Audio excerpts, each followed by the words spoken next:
everyone. How are you all doing? This is Hour of Healing. My name is Candace. I'm here with Dr. Joe again to discuss a thought provoking topic. And you will not guess what it is today. Are you going to take a guess? All right, so it is who is sending for you? I know. Like you start thinking about it. Are you talking about my mama calling me, or what are we talking about here? So I will welcome Dr. Joe and we'll get right into it. I hope you all are well, your week and everything, your families, we thank God for your lives and always tuning in. And we so appreciate you guys. Dr. Joe, welcome. Thank you, Sister Candace. So today's topic is who is sending for you. As usual, we want to get the background and the motive behind this topic so that we can know where this conversation is going to go today and how it's going to heal us, and heal our families and heal our communities. Yes, Sister Candace, thank you so much for hosting us once again. And it's very interesting. Not often do we have topics on this platform that are actually questions. And Mm-hmm. so today, I think is one of those very thought-provoking questions that anyone can or should be asking themselves in life. Because the truth is, Sister Candace, everyone in life is being sent for by something. I say that because at the table of the great, Sister Candace, at the banquet of the great, there Mm-hmm. are two main ways that everyone can enter. You can enter through your need, or you can enter through your value. Mm-hmm. And depending on which door you use to enter this banquet of the great or this hall of the great, you either remain a servant in the midst of the great, even though you are seen by many as great, or you become an answer, a solution to the problem of the greats, Mm-hmm. which means that depending on what or who calls you, your rewards in this life will vary drastically. And so today, by the grace of God, I am hoping that we are able to shed some light on this phenomenon in life. Because if you don't take care, you will be called for, you will be sent for, only to be mocked. Wow. Wow. Wow. So this is on a platform of greatness, if I'm not mistaken. Not just greatness, but success in life. And I know Right. we have defined success. Mm-hmm. So it's not just greatness per se, but like in this obtaining results in Mm, life is right. truly what we will be talking about with this topic. Wow, obtaining results to be successful in any area of our lives. Yes. And you said something about there are two doors, need and value. So in this case, our want doesn't play a role in this. Not necessarily, Mm, because you will find that the reason why people are sending for you is not really because of what you want, but what you carry. mm. Wow, that's very powerful, Dr. Joe. And this got me thinking about the topic itself. I feel like there's a need for us to be able to really dive into it and get an actual meaning and understanding to, who is sending for you. So what does it actually mean? I know you gave us a background, but if we can really get into the meaning of this topic so that we can understand further. Yeah, Sister Candice, for me to be able to better explain this to our audience, I want to actually explain the word sent or sent, being sent for. Because, there are many ways that a person can be sent for in Right. life. You can be sent for through a means of request. Whenever we talk about request, we're talking about the act of being asked for Mm-hmm. something to be given or done. So when you want a favor, for instance, Mm-hmm. you ask, you request a favor out of courtesy, right? Mm-hmm. And then you can be sent for by means of invitation. Mm-hmm. If someone invites you to a program, whether their birthday or whatever it is, as long as it's an invitation, there is an honor that comes with it. Right. I will tie all these in a few minutes for you. You can also be sent for by means of command. Right. Now, when for you to show up, when you are sent for through a command, you really don't have a choice because there is control from the part of the person who is sending for you. Right. All right. And so someone is telling you to do what they want you to do. And then it can also be legally, there's this term called subpoena. A subpoena is not necessarily a command, but it's a demand on you. It's a demand because there is something that the person sending for you basing that request upon. And so the difference between a command and a subpoena or a demand is that with a command, regardless whether you owe me a favor or not, I'm telling you to do it and you have to do it. You don't have a choice. With a demand or a subpoena, because of certain things I have made available to you, it is almost as though you are indebted to me to respond. And so when we get a subpoena to show up to court, for instance, it's not that we are being controlled to show up to court, but because of certain rights and privileges that the legal system has given us to enjoy, we are obliged to show up. Sister Candace, these four things are powerful because if you think about it, then you realize that in life, you can either be requested for, which means you are asked out of petition. You can be invited, which means you are sent for with honor. You can be commanded, which means you can be sent for without you having a choice in the matter. Or you can be sent for based on the privileges and the rights that you enjoy, based on the things that someone or something has given you. These will be important for our audience to understand because if you don't understand these principles, then you may respond to the wrong call or you may respond to the right call through the wrong means. And either way, whether you respond to the wrong call or respond to the right call, but through the wrong means, you may end up begging at the table where you were supposed to be served. You know, I was actually thinking about what you were saying. I'm thinking to myself, what will qualify anybody to call me? You know, like if it's in reference to a command or a subpoena or to honor, like regardless of whichever one of the four, why would I be the one to be called and not subject B?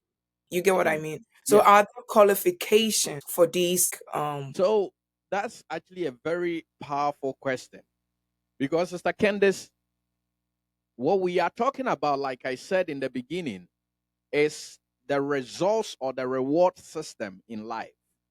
That anyone who wants to be successful has a certain level of results or a certain level of reward that we want to get. But to answer your question, the most interesting thing is that your skills, talents, abilities determine where you are called from, but it does not determine your reward. So, no matter who you are, everyone will be called because everyone wants to be rewarded, everyone wants to have results. Everyone has a gift or a talent. Yes. But the purpose of knowing the means by which you will be called or you can be called is so that you are able to put yourself in position to be called through the right means. Because if you don't polish your talents, if you don't make yourself valuable, you can be commanded to show up. And will that still attract you? It's not a matter of attraction. It's a Hmm. matter of you responding. Because So, if you are commanded, you may not get rewarded. mm, That's wow. why I said that without the proper understanding of what we are talking about, Right, you right. can end up at the seat of the great and still become a slave or a servant rather than be served. Because, Sister Candice, if you are commanded or subpoenaed, then the person calling you determines if they will reward you or not. They determine the outcome. Yes.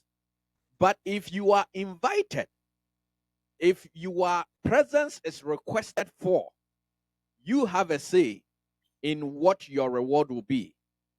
Because there are certain people that is an insult to invite them to come and give a speech, whether to your group, to your workers, to your church, to your family. It's an insult by societal standards to reward them below a certain threshold. Mm-hmm.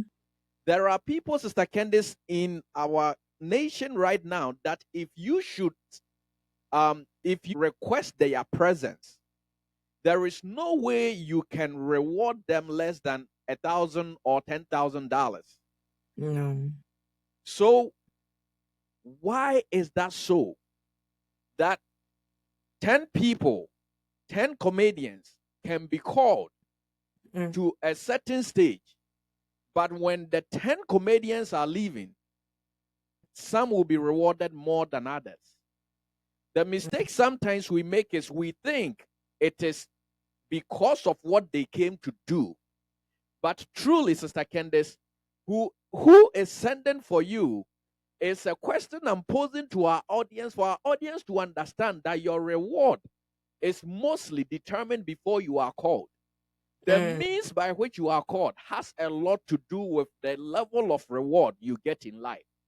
And that is what I want us to pay attention And to. that's telling me that we have more work on us for us to do certain things, for us to work on ourselves in certain areas, especially if you know where you want to be sent for.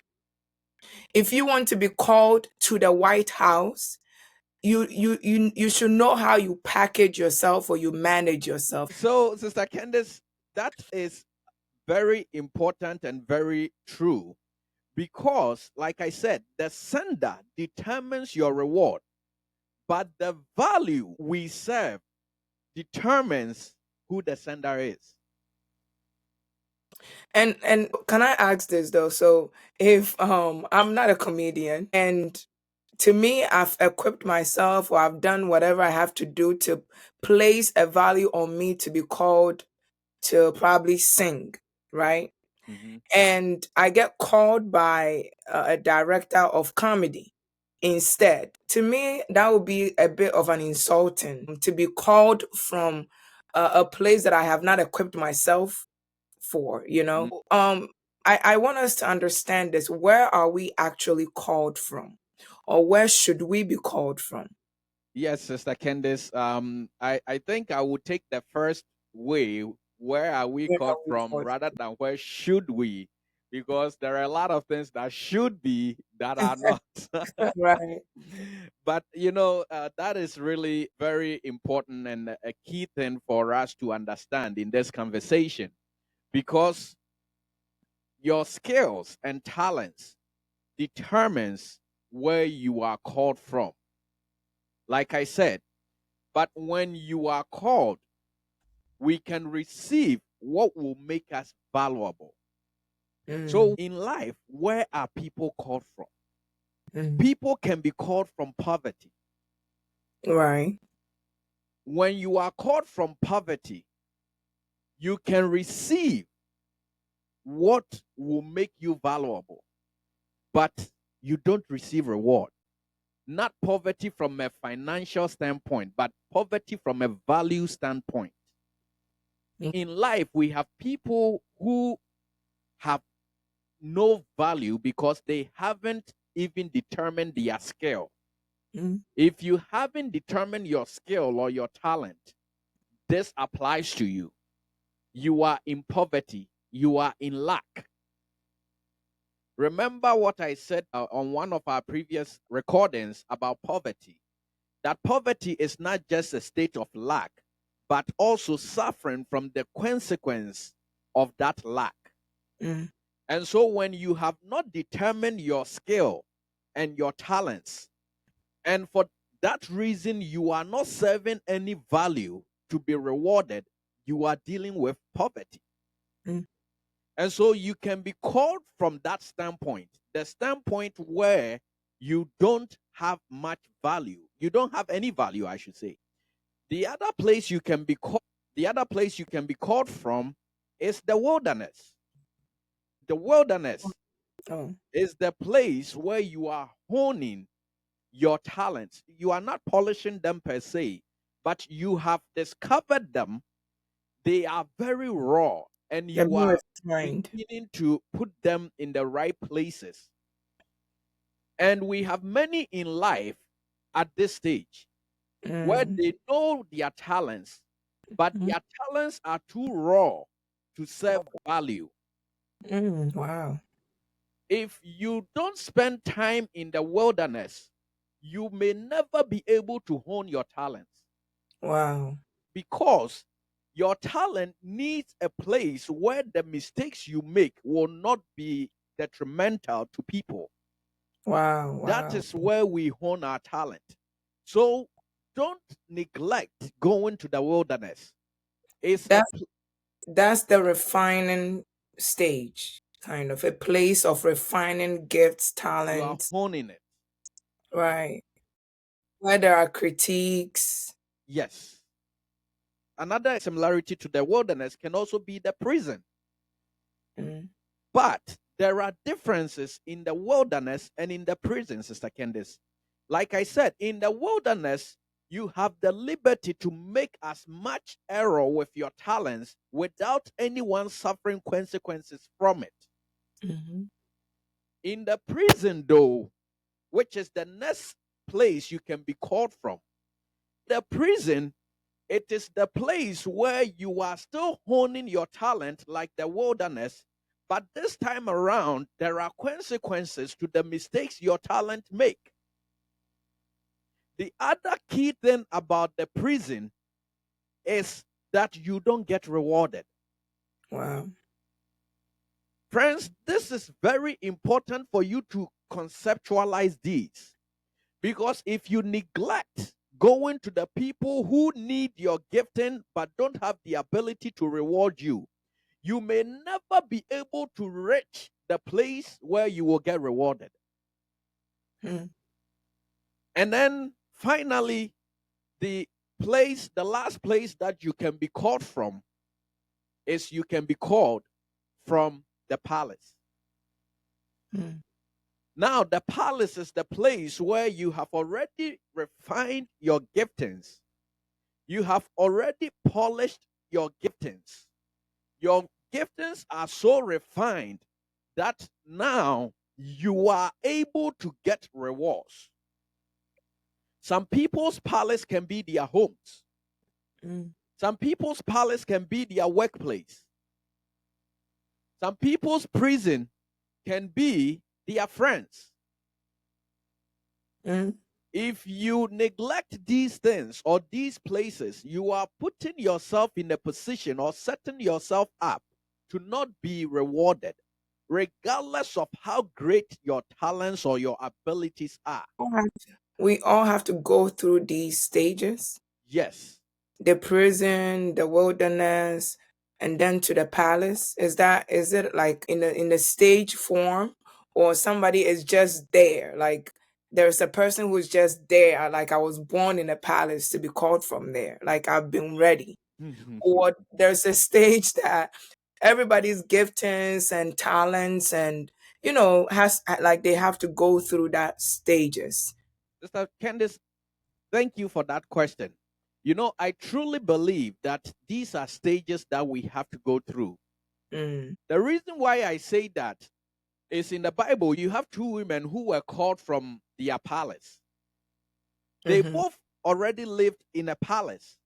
But would you believe that one was called from the palace to be shamed and the other was called from the palace to be exalted? Mm-hmm. I'm talking about the Queen Vashti and the Queen Esther. Mm-hmm. When the king Xerxes called for Vashti, it was to shame her, demote her, and kick her out of the palace. Right. But when Esther appeared before him and he summoned Esther, called for Esther, Mm. it was to exalt Esther, which means that there was something that the giftings, the beauty of Vashti had not gone through that Mm. made her value to the king, even though she was in the palace, become something that was not rewarded. So if we don't allow ourselves to go through these stages, when we get to a certain stage or when we get to a certain level, it will be detrimental to our own success Yes. And you may not get the rewards that you need to get. that you need to get. Wow, wow, wow. That's very powerful. So what are there types of callers that um we should look out for, expect? And are these types of callers based on who we are or what we are presenting or what is within us? Is that what determines the types of callers that we get? Absolutely. Okay. Absolutely, Sister Candice. Because the Mm. value we serve determines the people who sends for us. Wow. Okay. Okay. But the people who send for us determine our reward. Okay. You know, sometimes we make the mistake to think that our value should always determine our reward. Right. But do you know that no matter how gifted you are, until you serve kings, you can never get a king's reward? Mm. It's not an issue of your value determining your reward. Yes, your value has a very important role to play. So Mm. let me answer your question so we can find a way to wrap up today. You can be called for or sent for by your friends, your contemporaries. Mm. Your contemporaries are people, they need your value, but they cannot reward you. True. It True. Oh, doesn't mean okay. Okay. that you don't serve the value to them. You still do, because But your value that you are serving to your contemporaries, your fellow inmates, believe it or not, is what will cause them to mention you before kings and right. princes. Mm-hmm. So the people who can call for you can be your contemporaries. Hmm. Like I said, they may not have the ability, they don't, it's not even may, Hmm. they don't have the ability to reward you. And that makes me think that our reward is even based on the value of the caller. Not necessarily the value of the caller, but Okay. the Okay. position and the ability of the caller, I think, will be what determines our reward. Because, Mr. Candice, would you believe me if I tell you that you can be called for by your haters? Wow. What will happen to you if the people who hate you call for you? Not only do they not have the ability or the intention to reward you, but when haters call for you, they call to mock what you carry. That's true. We need to understand this, because if we understand this, then when we have served our value to certain people in life, Sister Candice, and they mock us, we don't go around thinking that we don't have value, but we Mm. understand where to put them so that in the next stage, when someone is calling us, we will know what to expect. Wow. Wow. If you don't understand these principles, you will go through life mostly frustrated. You will go through life thinking everyone is wicked out to get you. But the truth is, it's not that everyone is out to get you. The people who are sending for you, who you keep responding to, the peoples who subpoena or invitation or request you keep responding to, are just haters. Mm. And they only will mock your value, no matter how great your value is. Mm. These are the people that I say often that you need to change your audience.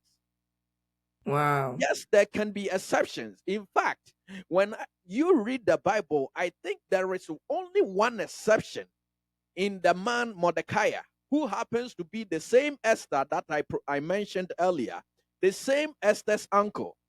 Mordecai was the only man who the enemy, the hater, called. The hater was a man called Haman, called, and instead of mocking him, exalted him. But why did Haman exalted him? Haman exalted him because in his calculation he thought that he was going to be the one being sent the, for. the benefit There from is no way that your haters will summon you and reward you. if it's not for their own gain. Yes. Right. And it also helps you to be cautious. When Mm. your haters are rewarding you, you must know something is not right. Something is something. Don't just sit there and enjoy the rewards that are coming from your haters. I Mm. bet you there is a hook at the end of that reward. There's always a catch. Haters don't reward, but they can still summon you. So one type is being sermoned or being called by haters. Yes. The third type of people, Sister Candice, who can summon you are Mm-hmm. people who give you a platform. They are not your friends. They Okay. don't fit in the contemporary group because they have certain levels of reward. Their ability to give you a platform, though not a great reward, is able to expose your value to the people who can reward you. I call this group of people influencers. Mm. The influencers are people who will not necessarily reward your value by paying you, but they will give you a platform to showcase your value. Mm. They give you a platform to be able to grow your value. Okay. These people are very, very important Mm. because, Sister Candace, the final group of people who can send for you are the people who can truly reward your value. And they are kings that I mentioned before. These are kings. They have the ability, the resources, and they don't truly care about the reward they're giving you, the magnitude of it, as long as they receive your value. So someone is probably listening and they're like, Kens, there's no way I have connections in London or UK. Yes, that's actually where we are going. Because kings are people with resources, people with money, Okay. people with connections, Okay. people with businesses and companies. Okay. These are people who, if we talk about monetary terms, they can pay you what is due you. Mm. Not everyone can pay you what is due your value, but Mm. kings are people who can pay you. Okay. Remember, I said in the beginning that if you want the reward of kings, you must serve kings. But do Right. you know what is interesting, Sister Candice? That kings, though they have a need for your value, are usually not going around searching for you.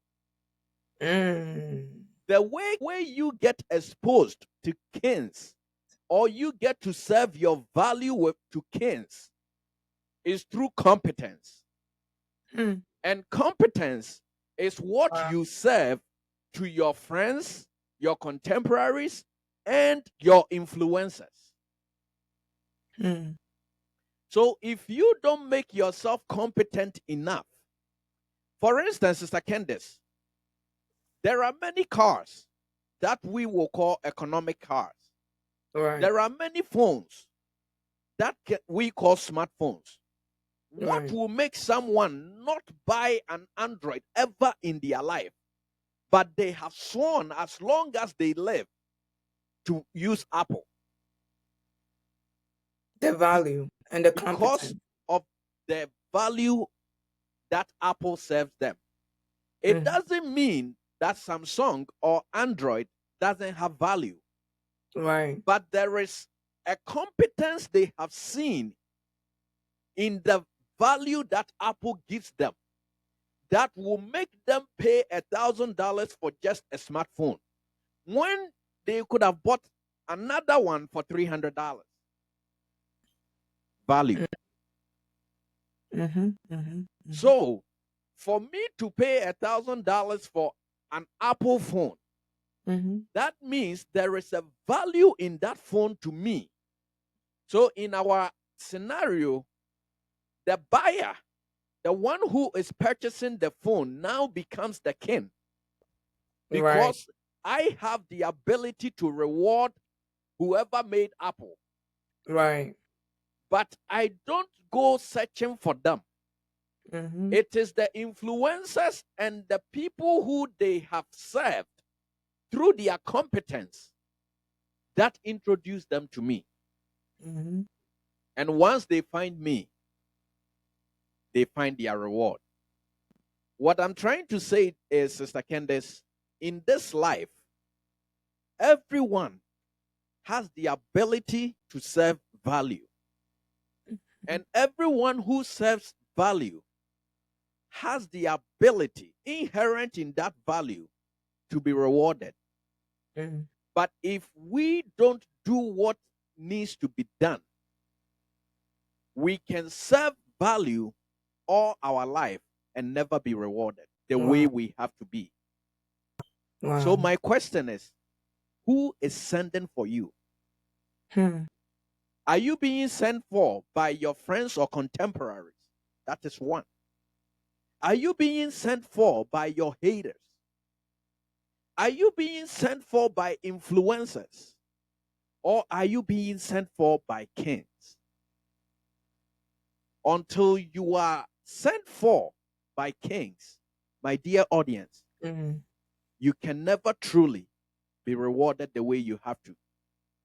Joseph interpreted dreams for his contemporaries, for his friends, but was not rewarded until he interpreted the dream of the king.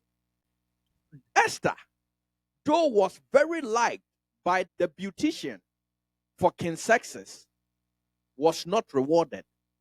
But when her beauty came before King Success, she was truly rewarded. And then I will end with David. David killed bears. He killed wolves.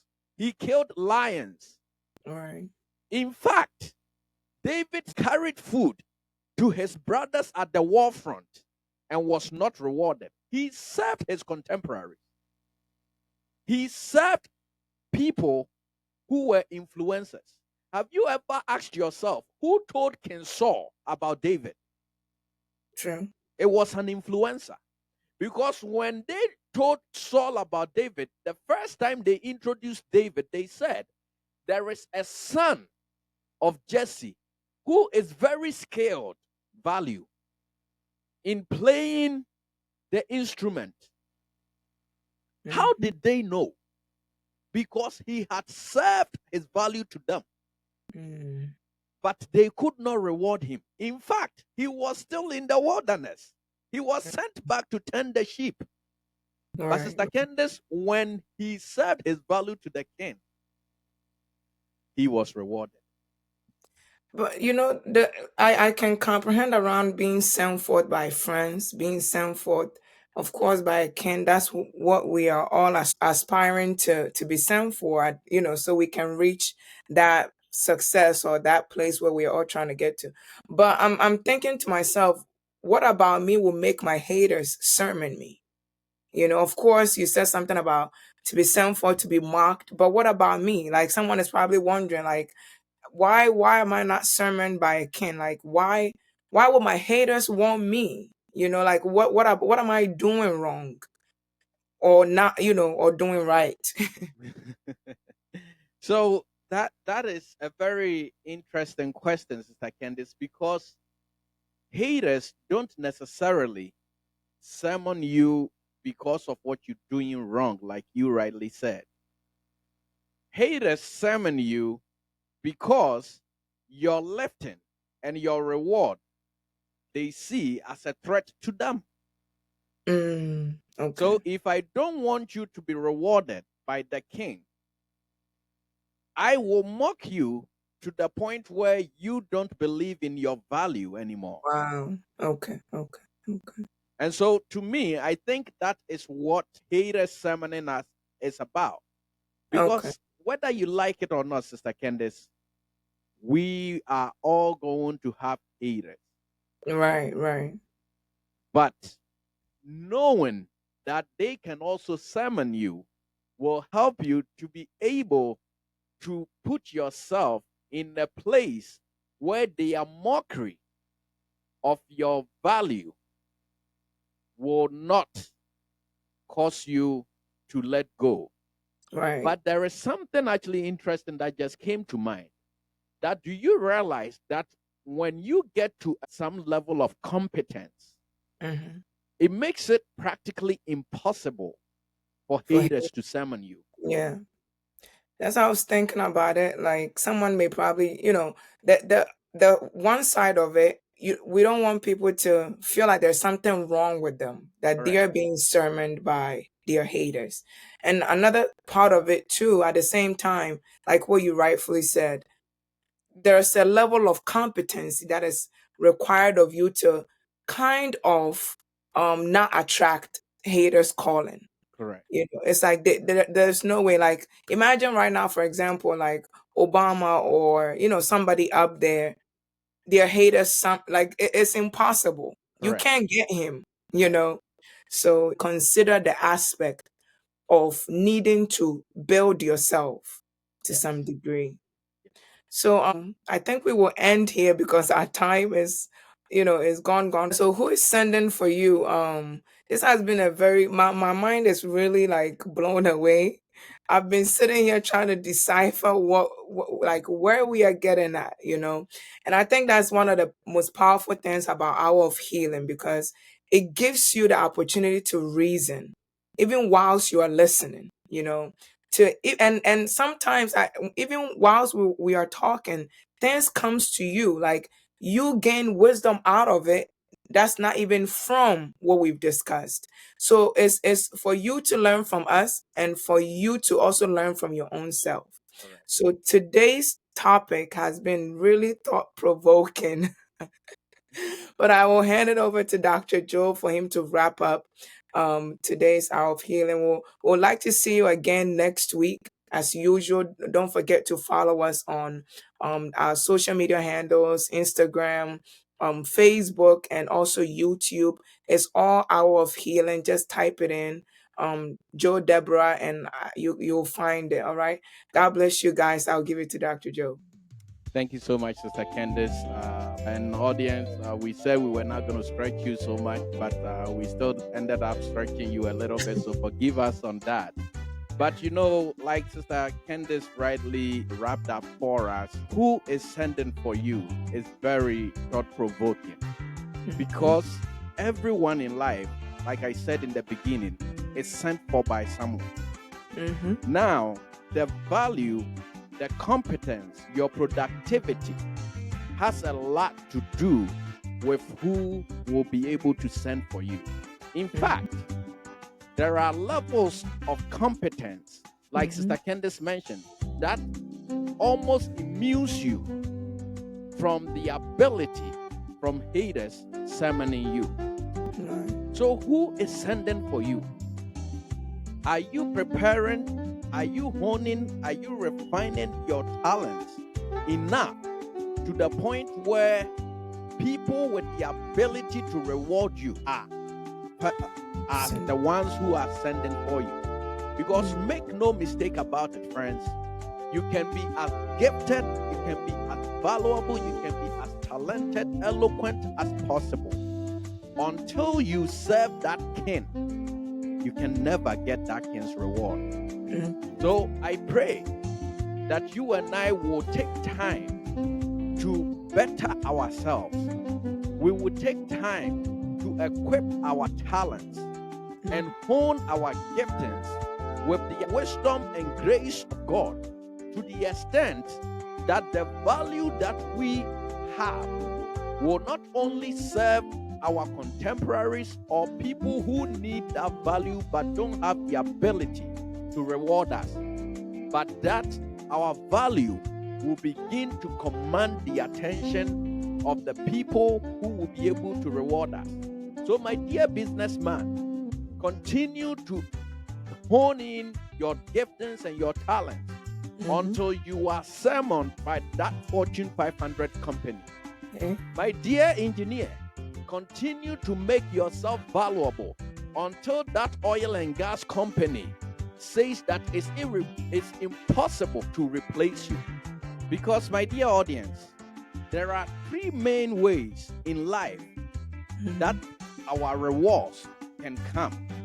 And I will leave you with these three things: the demand for what you do, the value of what you do, and the difficulty with which you can be replaced is truly what determines the reward you get.